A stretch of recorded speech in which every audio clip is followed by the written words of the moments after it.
នៅថ្ងៃទី7 ខែមករាឆ្នាំ 1943 ពិភពលោកបានបាត់បង់មនុស្សម្នាក់ដែលប្រកែពិភពលោកបានបាត់បង់មនុស្សម្នាក់ដែលអស្ចារ្យដែលការគិតរបស់គាត់គឺមុនសម័យកាលដែលគាត់រស់នៅហើយមិនមានមនុស្សច្រើនទេដែលស្គាល់គាត់ហើយមិនមានមនុស្សច្រើនទេដែលដឹងពីខ្សែជីវិតរបស់គាត់ទើបតែពេលថ្មីនេះដែលក្រុមហ៊ុនរបស់លោក Elon Musk ដែលជាក្រុមហ៊ុនបង្កើតរថយន្តអគ្គិសនី Electric Vehicle ឬក៏យើងហៅថា EV នោះបានដាក់ឈ្មោះដើម្បីជាការរំលឹកនៅភាពអស្ចារ្យរបស់គាត់គឺ Nikola Tesla មានការច្នៃប្រឌិតជាច្រើនរបស់គាត់ដែលយើងទាំងអស់គ្នាកំពុងតែប្រើហើយយើងមិនទាំងដឹងខ្លួនទៀតផងហើយយើងប្រើដោយមិនចាំបាច់បង់ថវិកាអ្វីទាំងអស់នៅការច្នៃប្រឌិតរបស់គាត់គឺជាអ្នកបង្កើតនៅ AC Power Alternating Current ក៏មានការបង្កើតទៅ AC Inducting Motor Radio Remote Control X-ray ហើយជាមួយនឹងការច្នៃប្រឌិតផ្សេងទៀតដែលជាឫសគល់នៃការបង្កើតនៅ wireless communication យើងប្រហែលជាស្គាល់នៅការបង្កើតមួយគឺដែលយើងហៅថា Tesla Coil នៅក្នុងរឿងខ្សែជីវិតរបស់ Tesla នេះគឺមានចំណុចដែលយើងគួររៀនសូត្រពីគាត់ហើយក៏មានចំណុចមួយចំនួនដែលយើងគួរតែជៀសវាងកុំយកគំរូតាមគាត់ដែរតែបើតែគាត់ជាមនុស្សដែលអស្ចារ្យម្នាក់តែទីបំផុតនៃជីវិតគាត់បានស្លាប់នៅវ័យ86ឆ្នាំនៅក្នុងបន្ទប់ហូតែល New Yorker បន្ទប់លេខ3327ដោយគ្មានប្រាក់មួយរៀលនៅក្នុងខ្លួនអញ្ចឹងថ្ងៃនេះដែរខ្ញុំចង់បង្ហាញពីខ្សែជីវិតរបស់គាត់ដែលមានការឡើងនិងចុះយ៉ាងម៉េចឲ្យអ្នកទាំងអស់គ្នាបានដឹងហើយនឹងពន្យល់នៅមេរៀនអីខ្លះដែលយើងគួរតែចាប់អារម្មណ៍បើសិនជាយើងនិយាយអំពីអំពូលភ្លើងហើយជាមួយនឹងចរន្តអគ្គិសនីប្រហែលជាយើងស្គាល់ Thomas Edison ច្រើនជាងដែលយើងមិនសូវដឹងហើយមិនសូវឮពីរឿង Nikola Tesla នោះទេប៉ុន្តែរវាងមនុស្សទាំងពីរនេះ Tesla ហើយជាមួយនឹង Edison គឺឆ្លងកាត់នៅការបត្តិកលាគ្នាជាច្រើនដែល Tesla បែរជាបាត់ឈ្មោះពីការចងចាំរបស់មនុស្សដទៃ Tesla បានមកដល់នៅសហរដ្ឋអាមេរិកនៅឆ្នាំ 1884 ដែលនៅពេលនោះគឺគាត់មានវ័យ28ឆ្នាំហើយគាត់ចូលមកធ្វើការជាមួយនឹង Edison គឺ Edison Machinery Work ដល់ពេលដែលចូលភ្លាមគឺ Edison ហាក់បីដូចជាតេស្តនៅសមត្ថភាពរបស់គាត់ចឹងគឺឲ្យ Tesla ដំឡើង DC motor នៅលើកប៉ាល់ដែលជារឿងដែលថ្មីដែលជារឿងដែលលំបាកប៉ុន្តែ Tesla អាចដោះស្រាយបានដោយមិនចំណាយពេលវេលាយូរនិងមិនមានភាពស្មុគស្មាញអីច្រើនសម្រាប់គាត់ទេអញ្ចឹងចំណុចនេះធ្វើឲ្យ Edison មានការចាប់អារម្មណ៍ទៅលើ Tesla ជាខ្លាំងអញ្ចឹងអំពូលភ្លើងរបស់ Edison គឺដំណើរការដោយ DC Power Direct Current ប៉ុន្តែ DC គឺមានបញ្ហាគឺមានដែនកំណត់ត្រង់ថាมันអាចបញ្ជូនថាមពលអគ្គិសនីចម្ងាយឆ្ងាយបានគឺត្រឹមតែកន្លះម៉ាយឬក៏ប្រហែលជា800ម៉ែត្រនេះគឺជាបញ្ហាអញ្ចឹងនៅពេលនោះដែរ Tesla ក៏បានលើកយកនៅ AC current ដើម្បីជាការ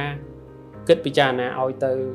Edison ប៉ុន្តែ Edison មិនទទួលយកបានទេហើយបដិសេធនៅគំនិតហ្នឹងបែរជាជំរុញឲ្យ Tesla ហ្នឹងជួសជុលឬក៏កែសម្រួលនៅប្រព័ន្ធ DC power DC motor DC machine ហ្នឹងឲ្យបានល្អប្រសើរដោយនិយាយប្រាប់ថាបើសិនជាធ្វើអាហ្នឹងទៅ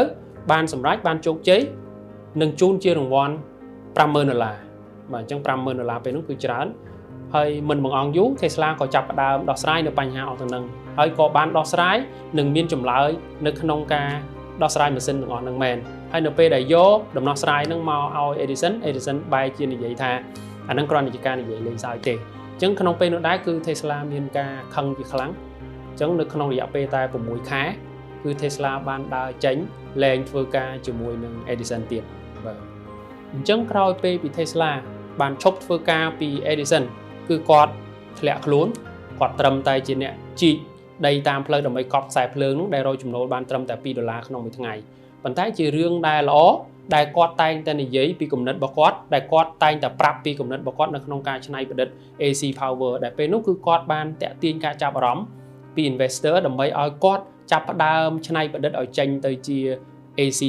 Power នឹងតែម្ដងអញ្ចឹងពេលនោះគឺគាត់ចំណាយពេលវេលានៅក្នុងការបង្កើត AC Power នឹងឯទីបំផុតគឺគាត់បានបង្កើតនៅ AC Inducting Motor ដែលពេលនោះគឺជាការបញ្ជាក់មួយថា AC Power មិនត្រឹមតែប្រើសម្រាប់បំភ្លឺអំពូលបានទេ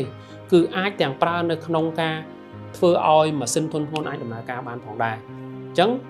រឿងនេះគឺបានតាក់ទាញការចាប់អារម្មណ៍ពី investor ម្នាក់ទៀតគឺ George Westinghouse នៅពេលនោះគឺ Westinghouse បានចាប់ផ្ដើមវិនិយោគធនធានជាច្រើនដើម្បីឲ្យ Tesla បង្កើតទៅជា AC Power នឹងជាទ្រង់ទ្រាយពិតប្រាកដមួយអញ្ចឹង Tesla បានចំណាយពេលវេលាយ៉ាងច្រើនខិតខំយ៉ាងខ្លាំងដើម្បីបង្កើតទៅជា AC Power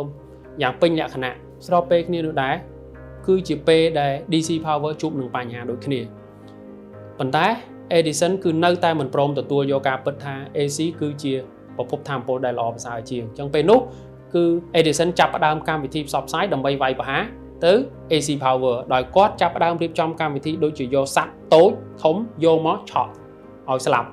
ដោយសារ AC power ហ្នឹងគឺគាត់ចង់បង្ហាញទៅមនុស្សគ្រប់គ្នាថា AC គឺវាមានគ្រោះថ្នាក់សម្រាប់ការប្រើប្រាស់ឆក់តាំងពីឆ្កែសេះរហូតដល់ដំរីហើយដែលអាក្រក់បំផុតនោះគឺរៀបចំនៅការឆក់អ្នកទោសរហូតដល់ស្លាប់អញ្ចឹងរឿងនេះគឺជារឿងដែលវាយប្រហារទៅដល់ AC power នឹងខ្លាំងប៉ុន្តែទោះបីជាយ៉ាងណាក៏ដោយនៅក្នុងឆ្នាំ1893គឺជាឱកាសមួយដែលធ្វើឲ្យ AC power លេចធ្លោព្រោះជាកម្មវិធីដែលសហរដ្ឋអាមេរិកបានបង្កើតឡើងគឺ World Columbian Exposition គឺជាកម្មវិធីដូចតាំងពីពណ៌អញ្ចឹងដែលមានការបំភ្លឺនៅពេលយប់អីចឹងទៅហើយគឺពេលនោះដែរក៏មានការដាក់ដេញថ្លៃតើក្រុមហ៊ុនណាមួយជាអ្នកផ្គត់ផ្គង់ថាមពលអគ្គិសនីនៅក្នុងកម្មវិធីហ្នឹងទាំង DC ទាំង AC អញ្ចឹងនៅក្នុងការដេញថ្លៃនេះគឺ AC ជាអ្នកឈ្នះនៅក្នុងការផ្គត់ផ្គង់ថាមពលទៅដល់កម្មវិធីមួយហ្នឹងព្រោះដោយសារ AC អាចផ្ដល់ថាមពលរយៈចម្ងាយឆ្ងាយបានហើយមានតម្លៃទាបជាងនៅពេលនេះគឺ AC ចាប់ផ្ដើមទទួលបាននៅការទទួលស្គាល់យ៉ាងច្រើន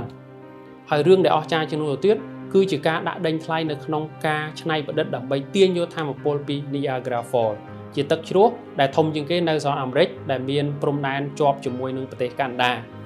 ទឹកជ្រោះនោះគឺនៅរវាងអាមេរិកនិងកាណាដាអញ្ចឹង Tesla បានបង្កើតគម្រោងថ្មីជា motor ដើម្បីទាញយកថាមពលពី Niagara Falls បន្ទាប់ពីសកម្មភាពនេះកើតឡើងហើយ Tesla គឺក្លាយទៅជាមនុស្សម្នាក់ដែលមានកេរ្តិ៍ឈ្មោះល្បីល្បាញខ្លាំងដែលមានការទទួលស្គាល់ពីបណ្ដាញមនុស្សក្នុងសង្គមនឹងកម្រិតខ្ពស់នឹងជាច្រើនដែលធ្វើឲ្យជីវិតរបស់គាត់បានលេចធ្លោឡើងជាខ្លាំងការសហការគ្នារវាង Tesla ហើយជាមួយនឹង George Westinghouse នេះគឺរៀងរាល់ពេលដែលថាមពលដែលលក់ចេញទៅក្នុង1 horsepower Tesla គាត់នឹងទទួលកម្រៃ $2.5 ពី Westinghouse បាទជារឿងមួយដែលគាត់រកចំណូលបានដោយចេញពីការច្នៃប្រឌិតរបស់គាត់ប៉ុន្តែនៅក្នុងក្រុមហ៊ុនរបស់គាត់ទោះបីជាទទួលបាននៅភាពជោគជ័យដូចជាការដេញថ្លៃនៅ World Columbian Exposition ដូចជាការទទួលនៅគម្រោងការទាញយកថាមពលពី Niagara Falls ប៉ុន្តែក្រុមហ៊ុនរបស់គាត់គឺទទួលនៅបញ្ហាមួយគឺអាចប្រឈមមុខជាមួយនឹងការខាតបង់រហូតដល់បិទទ្វារដោយសារការតវ៉ាក្តីគ្នារវាងក្រុមហ៊ុនរបស់ Tesla ហើយជាមួយនឹង Edison ដែលធ្វើឲ្យក្រុមហ៊ុនហ្នឹងសឹងតែខ្សែធនអញ្ចឹងពេលហ្នឹងគឺ George Westinghouse ស្នើឲ្យ Tesla ហ្នឹងលុបចោលសុំលើកលែងអាតម្លៃកម្រៃ $2.5 ក្នុង1 horsepower ហ្នឹងក្នុងមួយរយៈប៉ុន្តែអ្វីដែល Tesla ធ្វើគឺវាលើសនឹងទៅទៀតគឺ Tesla ពេលហ្នឹងបោះបង់ចោលការទទួលយកកម្រៃ $2.5 ហ្នឹងទាំងស្រុងតែម្ដងគឺគាត់ហែកចោលនៅ contract កុងត្រាដែលទទួលថវិកាហ្នឹងអានឹងជាមូលហេតុដែលយើងទាំងអស់គ្នាប្រើប្រាស់ AC power ដោយមិនចាំបាច់បង់កម្រៃ loyalty fee ទង្វើរបស់ Tesla បានធ្វើឲ្យក្រុមហ៊ុនរបស់ George Westinghouse អាចរួចផុតពីការដួលរលំបានអញ្ចឹងបន្ទាប់ពីហ្នឹងគឺ Tesla មានថវិកាហើយនឹងមានមន្ទីរពិសោធន៍ខ្លួនឯងដែលគាត់ចំណាយពេលវេលាយ៉ាងច្រើននៅក្នុងការបង្កើតថ្មីជាច្រើនប៉ុន្តែជារឿងដែលមិនល្អមួយដែល Tesla តែងតែមិនសូវយកចិត្តទុកដាក់ជាមួយនឹងអ្វីដែលគាត់បង្កើតហើយហ្នឹងគឺគាត់មិនបានចុះសិទ្ធិបតង់ការពារត្រឹមត្រូវទេហើយជារឿងដែលអាក្រក់បំផុតនោះគឺនាពេលមួយគឺមន្ទីរពិសោធន៍របស់គាត់គឺត្រូវបានឆេះតែម្ដងអញ្ចឹងនៅពេលដែលឆេះមានការបង្កើតថ្មីជាច្រើនរបស់គាត់ដែលមិនមានសិទ្ធិការពារត្រឹមត្រូវនោះគឺឆេះបាត់បង់អស់ស្របពេលគ្នានេះដែរនៅផ្នែកម្ខាងទៀតនៃពិភពលោក Inventor របស់អ៊ីតាលីម្នាក់គឺ Marconi បានបង្កើតនៅ radio transmission ការបញ្ជូនទំនាក់ទំនងតាមប្រព័ន្ធ radio ក្នុងពេលនេះ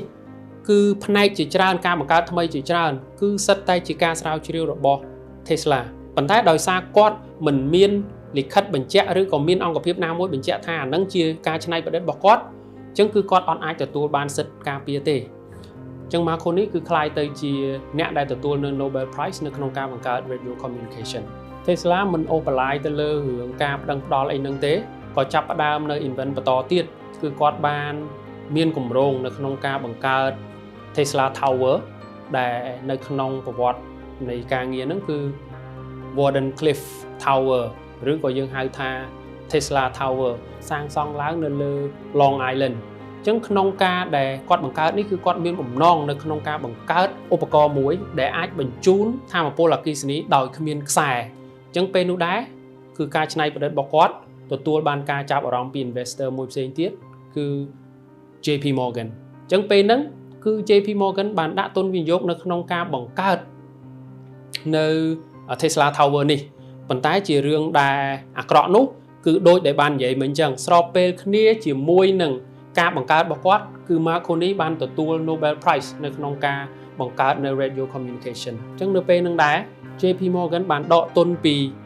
Nikola Tesla អញ្ចឹងបន្ទាប់ពីការដកទុនរបស់ JP Morgan គឺ Tesla គឺបាត់បង់នៅទុនធនធានមួយយ៉ាងធំដែលធ្វើឲ្យគាត់ពិបាកនៅក្នុងការបង្កើតនៅគម្រោងរបស់គាត់ហ្នឹងអញ្ចឹងទីបំផុតទៅគាត់ក៏បានបាត់បង់នៅទ្រព្យសម្បត្តិចុងក្រោយរបស់គាត់ហ្នឹងទាំង Tesla Tower ទាំងមន្ទីរពិសោធន៍នៅ Long Island ហ្នឹងគឺគាត់បានបាត់បង់គេវាយចោលហើយសាងសង់ទៅជាអីផ្សេងអញ្ចឹងទៅ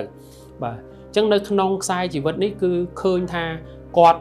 តាំងពីបាតដៃទទេរហូតដល់คล้ายទៅជាអ្នកដែលប្រកែហើយคล้ายទៅជាមនុស្សម្នាក់ដែលគ្មានអីទាំងអស់នៅក្នុងខ្សែជីវិតរបស់ Tesla គឺខ្ញុំចាប់បាននៅចំណុច5ដែលជាចំណុចល្អនិងចំណុចមិនល្អដែលកើតឡើងហើយបើសិនជាយើងជា entrepreneur ជា inventor ឬក៏ជា startup founder គួរតែចាប់អារម្មណ៍នៅចំណុចនេះដូចគ្នាទី1គឺ Tesla មានភាពជឿជាក់លើខ្លួនឯងយ៉ាងខ្លាំងនៅពេលដែល Tesla សម្រេចចិត្តដើរចេញពី Edison គឺគាត់អត់មានស្ដាយក្រោយទេគឺគាត់ជឿជាក់ទៅលើគំនិតរបស់គាត់គឺគាត់ជឿជាក់ទៅលើការច្នៃប្រឌិតរបស់គាត់ជឿជាក់ថា AC power គឺជាអនាគតនៅក្នុងការបញ្ជូនថាមពលទៅដល់មនុស្សគ្រប់គ្នាទី2រៀងរាល់អ្វីដែលគាត់គិតឃើញគឺគាត់មិនមែននិយាយតែមាត់ទេគឺគាត់បានបង្កើតទៅជាសមិទ្ធផលមួយឲ្យគេមើលឃើញដូចជាការបង្កើតនៅ AC inducting motor ដើម្បីឲ្យ inventor ឬក៏ investor ដទៃហ្នឹងឃើញហើយចាប់អារម្មណ៍ហើយសហការជាមួយគាត់នៅក្នុងការបង្កើតគឺគាត់មានសមិទ្ធផលដូចជា prototype ឲ្យគេឃើញអញ្ចឹងទើបគេអាចជឿជាក់នៅអ្វីដែលជាអនាគតរបស់ការបង្កើតនៃគំនិតហ្នឹងទី3គឺ Tesla ខិតខំប្រឹងប្រែងអស់ពីលទ្ធភាពតែម្ដងគឺគាត់ចំណាយពេលវេលាយ៉ាងច្រើនជឿទៅលើគំនិតរបស់គាត់ជឿទៅលើអ្វីដែលគាត់បង្កើតហើយគាត់ប្រឹងរហូតដល់ចេញជាលទ្ធផលដែលមនុស្សគ្រប់គ្នាអាចទទួលផលពីគាត់បានដែលមនុស្សគ្រប់គ្នាទូទាំងពិភពលោកអាចទទួលផលចំណេញដោយសារគាត់បានគាត់បម្រើឲ្យផលប្រយោជន៍មនុស្សទូទាំងពិភពលោកប៉ុន្តែគឺគាត់ខំប្រឹងប្រែងខ្លាំងមែនទែនប៉ុន្តែមានចំណុច2ដែលជាចំណុចខ្វះខាតរបស់ Tesla ទី1គឺគាត់មិនសូវយកចិត្តទុកដាក់នៅអ្វីដែលគាត់បានបង្កើតហើយទេហើយគាត់ចេះតែបណ្ដោយឲ្យអ្នកដទៃអាចទាញយកផលពីអ្វីដែលគាត់បានបង្កើតនេះចង់និយាយថាគាត់អត់ចេះ capitalize មិនអាចប្រើប្រាស់អ្វីដែលគាត់បង្កើតថ្មីហ្នឹងជាប្រភពនៃការរកចំណូលដើម្បីឲ្យគាត់អាចបង្កើតអីផ្សេងទៀតគឺគាត់ពឹងតែទៅលើ investor មួយគត់ហើយចំណុចខ្វះខាតធំមួយទៀតគឺគាត់អត់ចេះរកដៃគូដែលល្អគឺគាត់អត់ចេះរក partner ដែលល្អអ្វីដែលគាត់រកបានគឺគ្រាន់តែជា investor អញ្ចឹង investor គេមានជាថវិកាមានជាទុនវិនិយោគមែនប៉ុន្តែគេអត់បានមើលឃើញពីអនាគតវែងឆ្ងាយនៃការបង្កើតនឹងទេគឺអ្វីដែលគេមើលឃើញគឺប្រាក់ចំណេញដែលកើតចេញពីការបង្កើតថ្មីនឹងអញ្ចឹងនេះគឺជាមេរៀន5ចំណុចដែលយើងគួរកត់សម្គាល់បើសិនជាយើងជា entrepreneur ជា inventor ឬក៏ជា startup founder ព្រោះបើកាលណាយើងមើលរំលងអីមួយគឺយើងអាចខាតបង់នៅអ្វីដែលយើងបង្កើតឬក៏យើងអាចខាតបង់នៅធនធានឬក៏យើងមិនអាចប្រើប្រាស់នៅអ្វីដែលយើងបង្កើតថ្មីនឹងឲ្យជាផលប្រយោជន៍